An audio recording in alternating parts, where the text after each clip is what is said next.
And of all the 18 fakes that he took in there, all 18 were approved as legitimate items. So that's got to be, I would think, the biggest dark cloud hanging over this industry, is that if I want to buy, and Gordie Howe, we don't know how long Gordie's going to last, right? But as soon as a player from a bygone era dies, their memorabilia is on eBay immediately with prices through the roof. If I want to buy a Gordie Howe piece of some kind, I want to know that Gordie Howe signed it. Yeah. But you can't know that for sure, can you? Unfortunately, unless you get it in person, you really can't. And so this whole book thing we're doing here is a sham. No, the reality is that it is the hardest thing to authenticate. I mean, if you say that you are buying a diamond or something like that, that's an easy thing to get somebody to look at and say, yeah, that's real or that's fake or whatever. And then you get some of the guys who are the hardcore experts that you'll see on the likes of the Pawn Stars or at some of the major shows. But for the average collector, you're putting a lot of faith into that company that is authenticating for you, or the company that's doing the mailers. And there have been cases historically of companies that have forged signatures, or they've unknowingly have bought purported game used jerseys and things like that. And it's unfortunately is a little bit of the dark side of the hobby, because everybody knows that, especially when a player passes away or if a player makes the news, say like when Mark McGuire hit the 70th home run, there was just a mass population of his pieces as well, and you never really know what's the authentic thing. So you really are putting a lot of faith into it, and it's unfortunate that just what everybody has been burned at one point or another, and you start to narrow down from there and say, okay, the only way I'm going to know for sure is if I actually get this myself, or if I go to the players' representatives or through their website, which helps as well. So we've talked about Kane and Bogosian and that sort of thing. How do you think, but if this was 4 or 5 years ago, I doubt we'd be sitting around at your water cooler talking about who won the Moose game last night, right? A lot of us went to Moose games, but you come home from those games and say, hey, who won the game? Yeah, I don't know. But I had a couple hot dogs and I saw so-and-so. But so the interest level in sports and memorabilia, I'm sure, goes hand in hand. Yeah. How do you think that industry survived in Winnipeg for 15 years when we kind of had that kind of, ho-hum attitude towards hockey here? I think a lot of it was in the sustained play of some of the guys that were here, especially Timo Solani. Definitely did a lot to sustain interest in hockey in Winnipeg, and a lot of collectors specifically looked at things of his, for example. So, there were figures, cards, autographs. He was always a great guy, always willing to sign anything for anybody who ever wanted an autograph from him. So he helped drive that. And then a lot of the companies started to look at the older players, guys that were retired, like Dale Howard, Bobby Hull, Anders Hedberg, Ulf Nilsson, who really kept their names public for one reason or another. Not always Bobby Hull in the most positive light, but just guys that really continued to be involved in the game in one form or another. And along the way, you start to also see some of the native Winnipeggers pick up steam. So a guy like Jonathan Toews, all of a sudden, one of our boys is in the top 5 players in the league.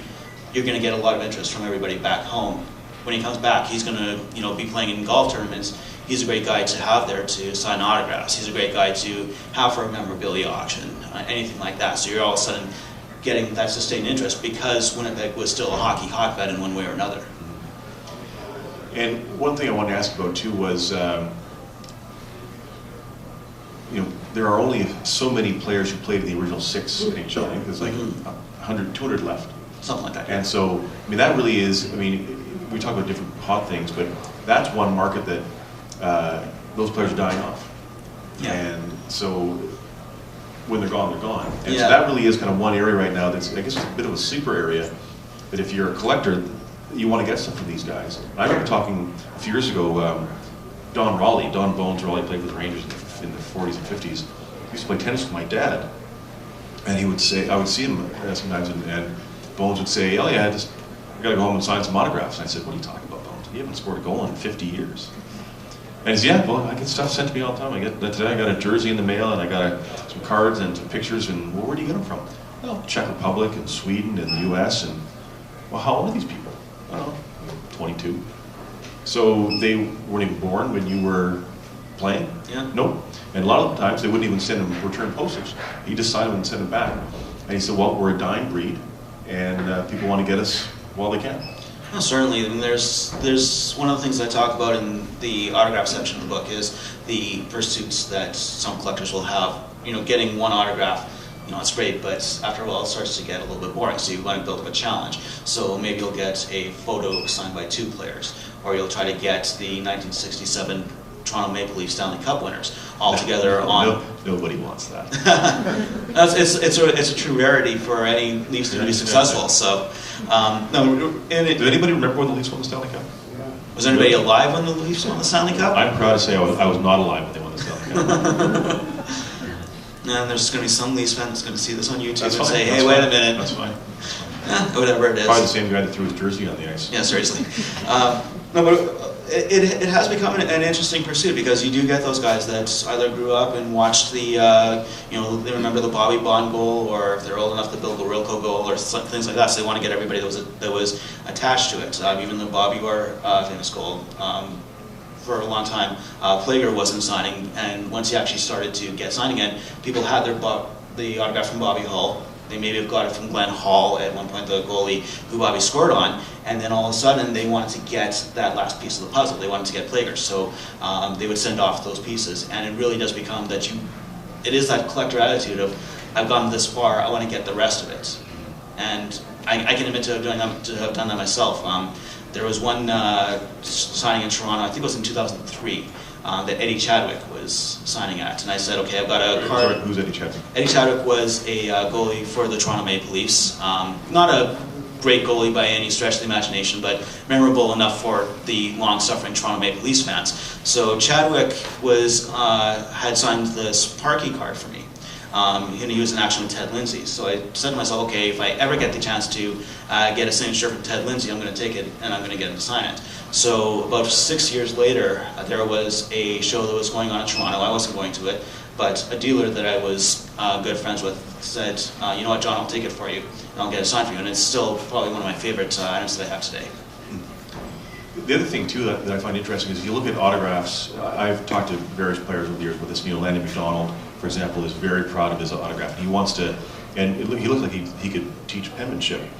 And he could teach mustache growing also. Well, yeah, he's the coolest. And also his hands are like, I put my giant. hand, I shook his hand, my hand just disappeared. Yeah. But he said, he was talking about it, he said, you know, when he left home, his dad said to him, learn how to sign your name properly because you want to be proud of your name. So it's perfect. He said, when I started signing autographs, we never put our numbers because he didn't need it. He didn't need a program to tell who it was. Nowadays, if you go into Royal Sports, they've got a wall there of various pictures signed by a bunch of the Jets. And if you covered up the picture and didn't have a number there, you'd have no idea who it is because these guys, it's just a scribble, and you know, you'll see 22 or whatever. And then that to me, I think is too bad about this industry here, is because I mean, I understand that people are asked to sign a zillion things. Yeah. But don't you think though that it means a bit more to get that autograph from that guy who really cares about it? And you know, Bobby Hull's the same way. Hull says, you know, I'm proud of my name. I want you to be able to read my name. Yeah.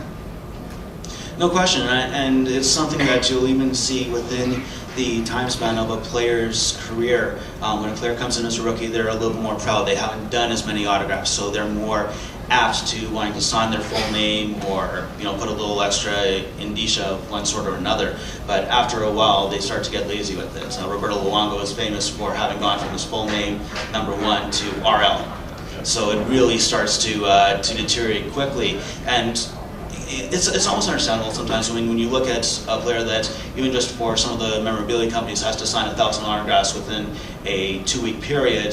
They're going to start to really, you know, brush through it as quickly as possible. And there certainly are some guys that have the reputation for being horrible autographs and are avoided because of that. Like who? There were a couple Jets that were infamous for it, but I think the one that sticks out to me the most is a friend of mine and I were in the basement of the arena in '93, and Alexei Kovalev comes out. And at the point he was one of the hot Russian players, everybody wanted to get his signature. All that he did is he literally just drew a swirl on my friend's pennant. Really? Yeah, it was. Who was he playing for then? He was playing for New York. Okay. So yeah, so he was a bad one. Iginla's been criticized for his autograph. Luongo's probably the worst though. I was at the Mike Keane celebrity tournament last year, where they bring in all these former players, and they play all the beer leaguers get a former pro on their team, and most of the guys were pretty good. Brian Skrudland was very good. Lanny was there, and the worst guy was Eric Lindros. And Lindros he'd come off the ice and he'd walk to his dressing room, and he would, from here to there, he would sign 4 autographs. Well, walks would be like, blip, blip. And it was just, you know. He had his handkerchief in his other hand, right? Well, he's just, some of those guys, you think, these kids have been waiting here for you for an hour. Take a second.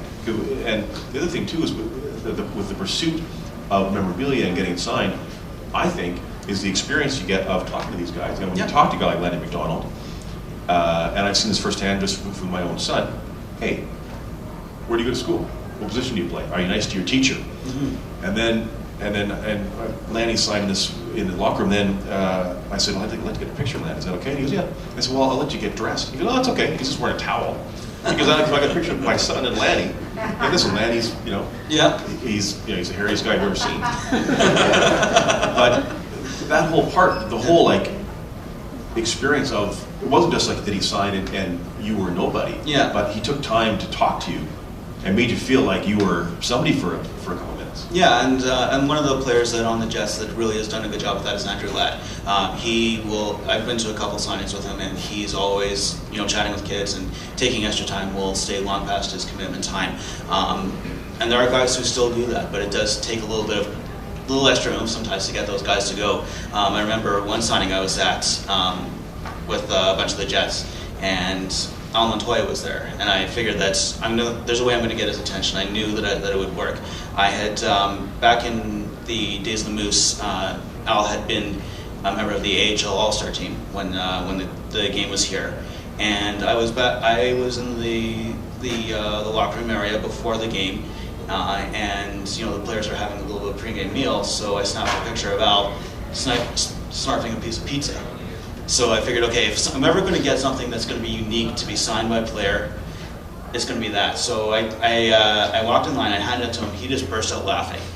And he took the time to sign it, gave his full name. I've seen autographs that are not great by him, but this was one. So certainly having something that's a little more unique, something that's a little bit more interesting for the player.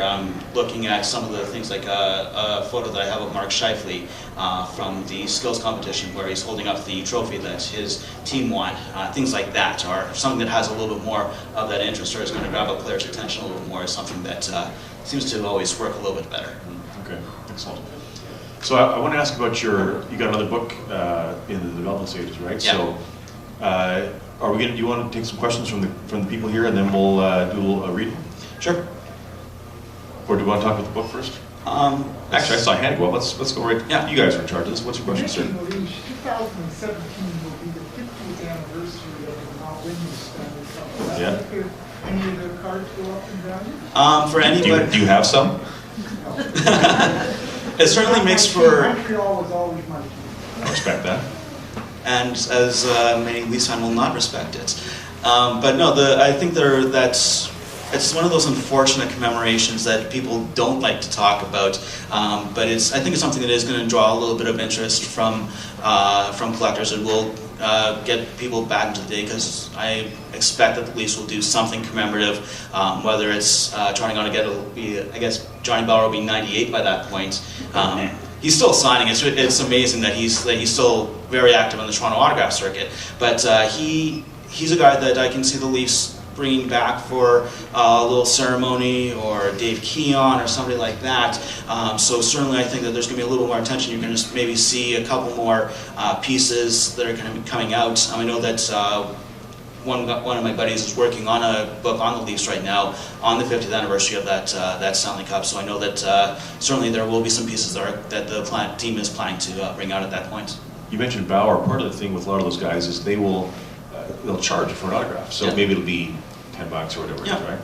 But a lot of those guys, you might think, oh, $10 just for a guy to sign it. But a lot of those players are only making from their pension, maybe $1,000 a month. Yeah.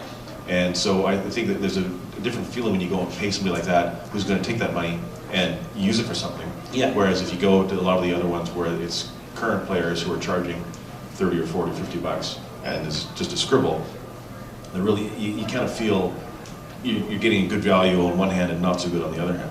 Yeah, and I think a lot of it comes down to what the cause is behind it. You look at a lot of the charities, a lot of the signings that happen here. The Jets are usually doing something associated with a charity, or they've done an endorsement with, say, one of the auto dealerships, and in exchange for the rental car, which is later sold off, they'll do a signing 2 or 3 hours of their time or something like that. It's a hope for as a marketing ploy that that everybody who comes through the dealership is going to then want to have interest in buying one of their cars. Anybody else? I got more. Jonathan? John, when Peyton Manning was here, he was adamant that if you got his autograph, he wouldn't have a photo taken with you, and vice, sort of conversely, if you had a photo, he wouldn't autograph it. So, yeah. How important is that so you having a photo of your item being autographed? Does that add to the value if you're trying to sell it later? No question, it adds to the value. If it's something, especially if it's something that's a little bit more unique. If it's the same photo that you signed 2,000 times over, anybody can fake it unless there's some sort of added thing that he puts on. So, for example, when he's here for the sports dinner, if you had that dated to that event, it might give a little bit more authenticity to it. But really, any sort of proof that you can give that this is a bona fide autograph, even if you're just snapping something immediately afterwards with him in the background or something like that, or I guess a selfie or something like that, it'll start to give a little bit more. But certainly I can understand where somebody like Peyton comes from, somebody whose autograph, because of the secondary market demand for him, there's reason why he will be able to. And essentially it's because he can charge and he can put in those restrictions. Is it the right thing to do? Not necessarily. A guy like a Peyton or even Wayne Gretzky, who rarely makes an appearance in Winnipeg, is it right for them to be charging so much to the fans that followed them through the years? Maybe not, but then you do look at the guys like a Johnny Bauer, who, for partly because of the stipend that they have in pension, or less because of the guys like Alan Eagleson and the whole controversy with around the NHLPA. This is how these guys make their living now. There was actually a great documentary that was part of the 30 for 30 series about Pete Rose. Pete Rose, who signs now in Las Vegas and does autograph appearances across the country and across North America. It's really interesting documentary to show what these guys go through, because a lot of times they're just sitting there waiting to collect, $200 a day or something like that. So there's really a little bit of that push and pull towards the whole thing. But no question, whatever you can do to make an autograph more authentic, whatever methods you can take, certainly take advantage of it. Did you guys see the Super Bowl commercial with Pete Rose, where he is standing in the hallway of his own house and he